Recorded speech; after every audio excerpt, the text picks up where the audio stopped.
காதல். நான் உன்னை வளர்த்தவ சூர்யா. என்னை விட உன் நடவடிக்கைய யாரால புரிஞ்சுக்க முடியும்? உன் கண்ணுல சந்தோஷத்தை நான் பார்த்தேன் சூர்யா. உனக்கு காதல் வந்துருச்சு.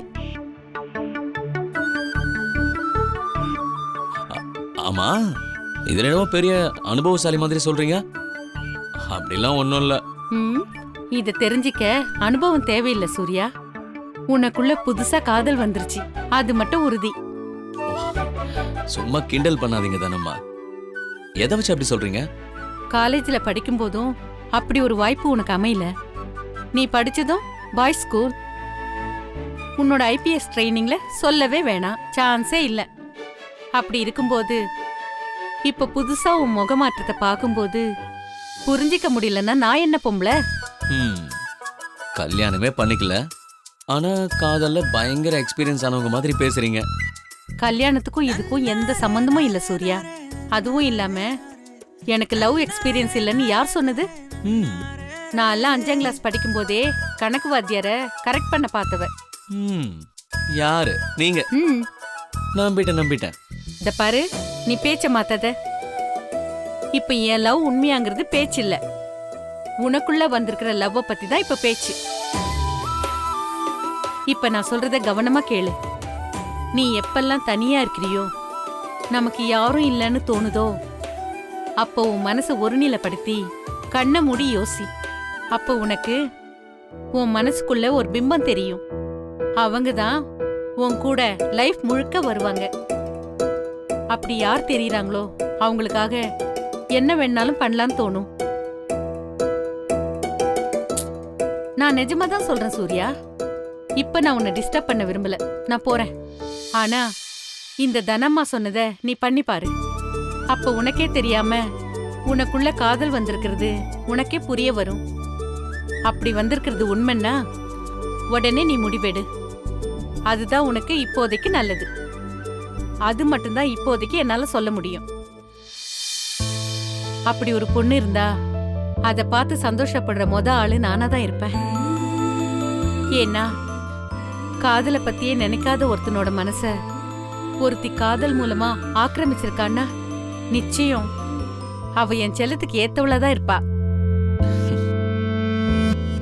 அவ யாரா இருந்தாலும் சரி, விட்டுறாத. உடனே கல்யாணம் பண்ணிக்க.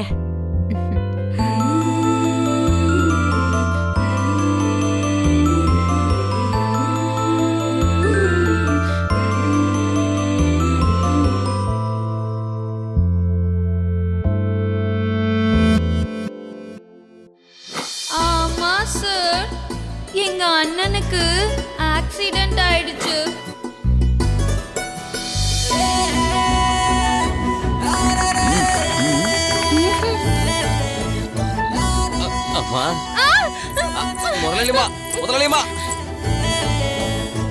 பத்தி குச்சி கண்ணு காட்டி பத்த வச்சு போறாளே, சுத்தி சுத்தி நெஞ்சுக்குள்ள சூறாவளி வீசுதே. வெக்கப்பட்டு பேசி பேசி சொக்க வச்சு போறாளே, கிட்ட வந்து ஒன்ன பார்க்க ஏதோ தோணுது.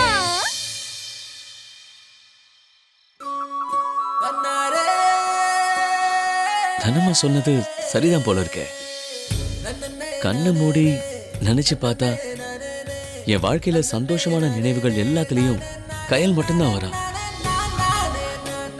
ஒருவேளை என்ன அறியாம அவளை நான் லவ் பண்ணிருக்கணும்.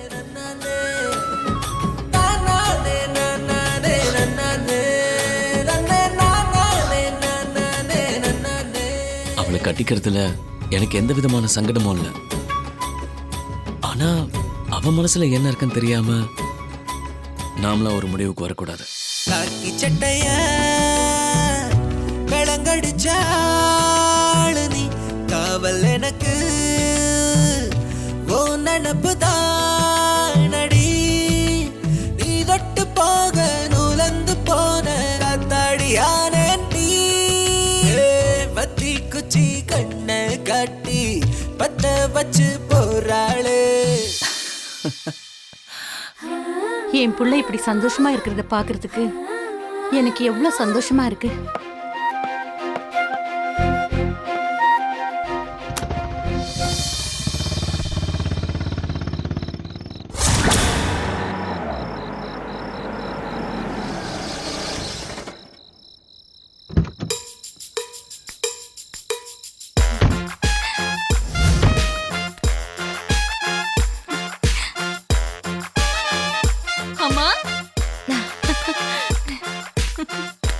தேனு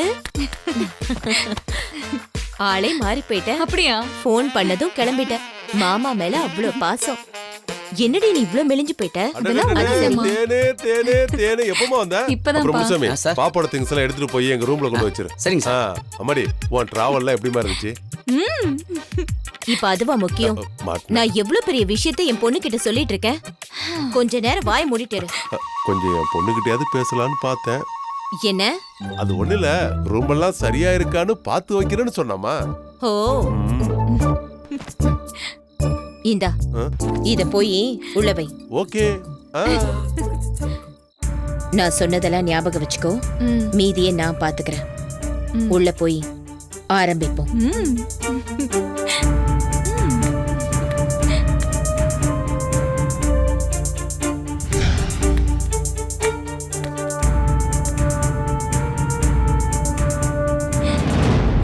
ஹாய் பாட்டி, I love you so much. வாத்தேன்னு எப்படி இருக்க? பார்க்க எப்படி இருக்கேன் பாட்டி? நல்லாதான் இருக்க. ஜமீன்தார் கமலாமாவோட பேத்தி நல்லா இல்லாமையா இருப்பேன்? என்ன பாட்டி, நான் வந்ததுல சந்தோஷமா இருப்பீங்கன்னு நினைச்சேன். ஆனா உங்க குரல்ல இருக்கிற சந்தோஷம் உங்க முகத்துல இல்லையே. என்ன பாட்டி, மாமாவோட கல்யாணம், பேத்தி ஃபாரின்ல இருந்து வந்திருக்கேன், இதெல்லாம் பார்த்து சந்தோஷமா இருக்க வேண்டிய நீங்க இப்படி டல்லா இருக்கீங்க. உடம்புக்கு எதுவும் சரியில்லையா பாட்டி? தேனு, உன் பாட்டிக்கு உடம்பெல்லாம் நல்லாதான் இருக்கு. ஆனா மனசுதான் நொந்து போய் கிடக்கு. மனசுக்கு என்ன பாட்டி? நான் சந்தோஷமா இந்த கல்யாணத்துக்கு வந்திருக்கிறப்ப நீங்க இப்படி டல்லா இருக்கலாமா? எனக்கு பிடிக்கல பாட்டி. கல்யாணம் நின்னு போனதுனால தாண்டி இவங்க இப்படி இருக்காங்க. என்னம்மா சொல்ற? கல்யாணம் நின்னு போச்சா? ஏன்? கல்யாண பொண்ணு ஓடி போனா கல்யாணம் எப்படி நடக்கும்? ஜெமீனோட மான மரியாதைலாம் போய் அடுத்து என்ன பண்றதுன்னு தெரியாம தவிச்சிட்டு இருக்காங்க. வர உனக்கு இதெல்லாம் தெரிய வேணான்னு தான் சொல்லல.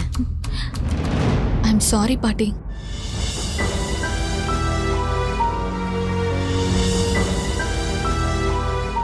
சரி சரி, பாட்டியை டிஸ்டர்ப் பண்ண வேண்டாம்.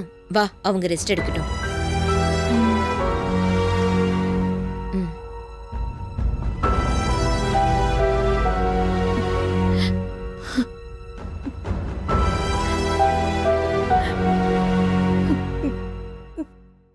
தேனு, நான் ரொம்ப நாளா ஏங்கிக்கிட்டு இருந்த விஷயம் உன்னால இப்ப நடக்க போகுது. இந்த சந்தர்ப்பத்தை சரியா பயன்படுத்தி எப்படியாவது உன்னை இந்த வீட்டு மருமகளை ஆக்கி காட்டுறேன். அது நடந்து முடிஞ்ச உடனே அப்புறம் காட்டுறேன் இந்த பத்மா யாருன்னு. அது வரைக்கும் நான் சொல்ற மாதிரி நீ நடந்துக்கிட்டா போதும். நீ என்ன சொல்றியோ அதை நான் சரியா செஞ்சு முடிக்கிறேம்மா. அப்படி சொல்லடி என் தங்கம். வா.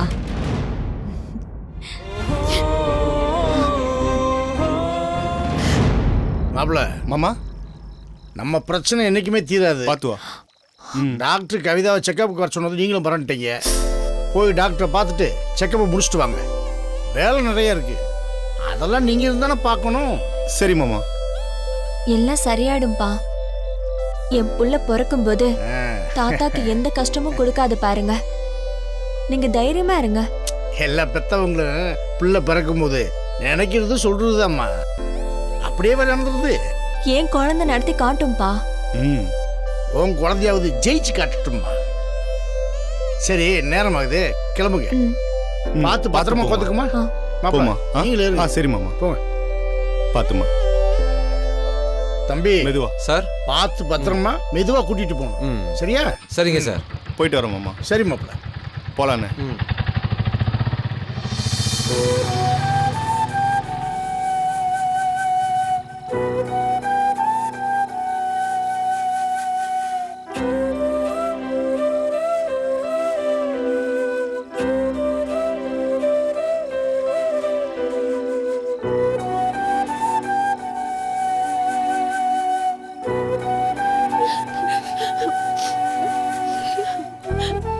பெரியவ ரொம்ப வருஷம் கழிச்சு இப்பதான் உண்டாயிருக்கா. அவளுக்கு நியாயமா செய்ய வேண்டிய சாங்கிய முறைய கூட என்னால செய்ய முடியல. அப்புறம் எதுக்கு நான்லாம் ஒரு அம்மா? அவளை பெத்தெடுக்கும் போதே மனசுக்குள்ள எனக்கு பெரிய சந்தோஷம் இல்லை.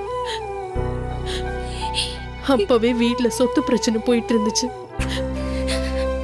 கவிதா தலைச்சம் புள்ளைய பெத்தெடுக்க போகும்போதும் என்ன சந்தோஷமா இருக்க விட மாட்டேங்குது. என்னதான் என் தலையில எழுதி வச்சிருக்கானோ அந்த ஆண்டவன், இப்படி ஒரு வாழ்க்கை வாழ்றதுக்கு பேசாம செத்து போயிடலாம் போல இருக்கு. என்னம்மா இது, நீயே இப்படி பேசிக்கிட்டு? எனக்கு போராடுற தைரியம் கொஞ்சமாவது இருக்குன்னா அது உன்னை பார்த்துதாம்மா.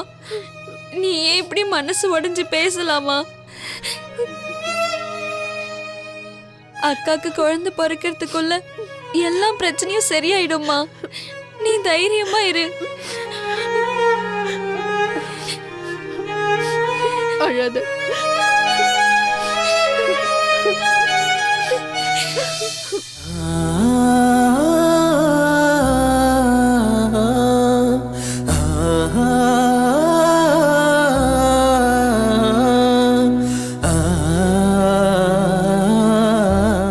காயத்ரி அக்கா அவள் லவ்வரோட ஓடி இருக்கா.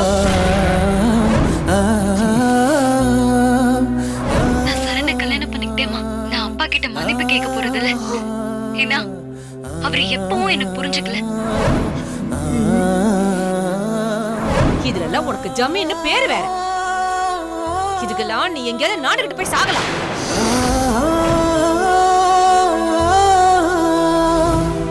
உனக்கே இதெல்லாம் இல்லைங்கிற போது உன் பொண்ணுக்கு மட்டும் எப்படி இருக்க போகுது? அப்படிலாம் பேசாதீங்க. அதான் எவனையோ இழுத்துக்கிட்டு ஓடிட்டான். இதுதான் உன் குடும்பத்தோட யோகிதை. உன் குடும்ப லட்சணம் என்னன்னு தெரிஞ்சிருச்சு. ஐயோ இல்லைங்க.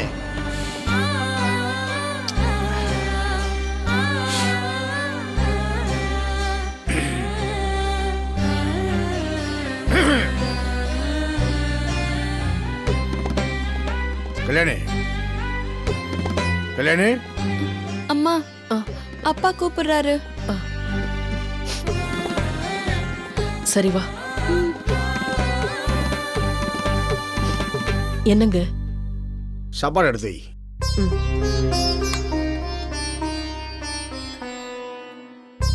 சேர்ந்து சாப்பிடுவோம். 3 பேர் சேர்ந்தே சாப்பிடுவோம். உட்காருங்க. நாங்க அப்புறம் சாப்பிட்டுக்கிறோங்க, நீங்க முதல்ல சாப்பிடுங்க. 3 பேர் சேர்ந்தே சாப்பிடுவோம். உட்காருங்க.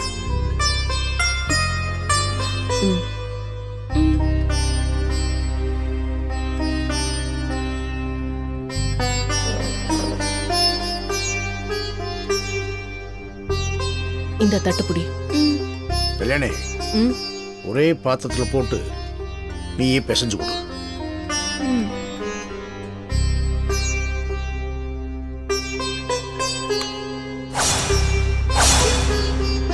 என்னங்க இது? நிம்மதி கல்யாணி. புரியல. சகல விதமான பிரச்சனைக்கும் ஒரே நிவாரணை இதுதான். இதை சாப்பாட்டில் விட்டு கலந்து கொடு. நம்ம 3 பேர் சேர்ந்து நிம்மதியா செத்து போயிடலாம். என்ன பேசுறீங்க நீங்க? உங்களுக்கு என்ன மூளை குழம்பிருச்சா? இல்ல கல்யாணி, ரொம்ப தெளிவா பேசுறேன். கல்யாணி, மூத்தவ வாழ்க்கையில எந்த பிரச்சனையும் இல்லை, அது பொழைச்சுக்கும். செந்தில் மாப்பிள்ள அவர் நல்லபடியா பாத்துக்குவாரு. ஆனா நடுவுல பிறந்த காயத்ரினால நாம இப்படி கேவலப்பட்ட நிலைமைக்கு வந்துட்டோம். இந்த நிலைமையில சின்னவளை இப்படி விட்டு போறது நல்லதா படல. அதனாலதான் கவிதாவை செக்கப் போக சொல்லி ஞாபகப்படுத்தி அனுப்பிட்டு இந்த முடிவு எடுத்திருக்கேன். கல்யாணி, நம்ம கூட சேர்ந்து வகுத்து புள்ள கரியா சாகணும். காயத்ரி மாதிரி ஒரு பொண்ணை பெத்ததுக்கு நான் வேணா செத்து போறேங்க. நீங்க எதுக்குங்க சாகணும்? ஒன்ன சாக விட்டாலும் இல்ல ஒன்ன மட்டும் தனியா பிரச்சனையில மாட்டி விட்டுட்டு நான் மட்டும் செத்தாலும் அது சுயநலம் கல்யாணி. அது மட்டும் இல்லாம அந்த ரஞ்சித் கேட்ட மாதிரி 50 லட்சம் ரூபாய இப்போதைக்கு கண்டிப்பா தர முடியாது. அவ கேஸ் போட்டு நான் ஜெயிலுக்கு போய் அந்த அவமானத்தை தாங்கிட்டு வாழ்றதுக்கு இந்த முடிவுதான் சரியா இருக்கும் தோணுது கல்யாணி. சேர்ந்து வாழும்னு அக்கினி சாட்சிய உன்னை கட்டிக்கிட்டு வந்தேன். ஆனா இந்த கையால் ஆகாத வேணால உனக்கு ஒரு நிம்மதியான வாழ்க்கை அமைச்சு கொடுக்க முடியல. நிம்மதியான சாவையாவது சேர்ந்தே சாகலாமே. பெத்தவங்க எண்ணத்தை புரிஞ்சுக்கிற அந்த பிள்ளைகளை பெத்தா இந்த கதிதான் கல்யாணி, இந்த கதிதான். அப்பா, அக்கா பண்ண தப்புக்கு நீங்க ஏன்பா சாகணும்? நான் வேணா செத்து போறேன்.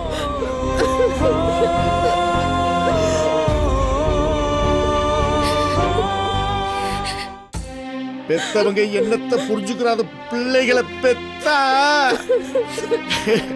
இந்த கதிதான் கல்யாணி, இந்த கதிதான். அப்பா, அக்கா பண்ண தப்புக்கு நீங்க ஏன்பா சாகணும்? நான் வேணா செத்து போறேன்.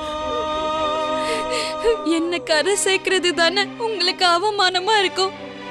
நான் இல்லன்னா அந்த பிரச்சனையே இல்லல்ல. கேக்குறது நல்லத்தமா இருக்கு, ஆனா நடைமுறைக்கு சரியா வராதுமா. ஒருவேளை சுயநலமா இருந்தாலும் நான் மட்டும் வாழ்ற நீ சொல்லியிருந்தா கூட உன்னை விட்டுட்டு நாங்க சாக முடிவு எடுத்திருக்கலாம். ஆனா இருக்கிறது பெரிய சோகம். ஒரு பெத்தவங்களுக்கு புத்திர சோகம்தாம்மா. ஆனாலப்பட்ட துரோணரையும் தசரதனையும் புத்திர சோகம் தான் ஜெயிச்சது. என் கையாலே உனக்கு கொல்லி வச்சுட்டு நான் வாழ்றேங்கிறது வாழும் போதே நரகத்தை பார்க்கறதுக்கு சமம். அந்த தண்டனை கொடுக்கறதுக்கு உனக்கு ஏமா இப்படி ஒரு ஆசை? அவ்வளவு கொடூரமானவன கொப்பேன் சொல்லு. ஐயோ அப்பா, நான் அப்படி நினைக்கலப்பா. சரிப்பா, உங்க முடிவை நான் ஏத்துக்கிறேன்ப்பா. நம்ம சேர்ந்தே செத்து போலாம்.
முதல்ல எனக்கு குடும்பம்.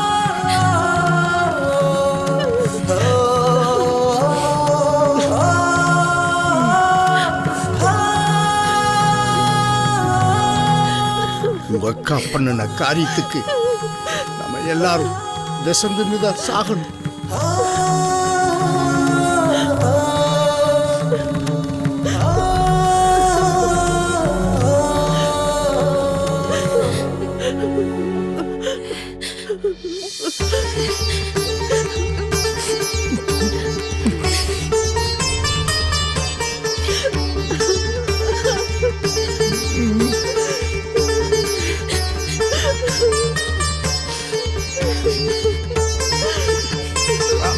மாமா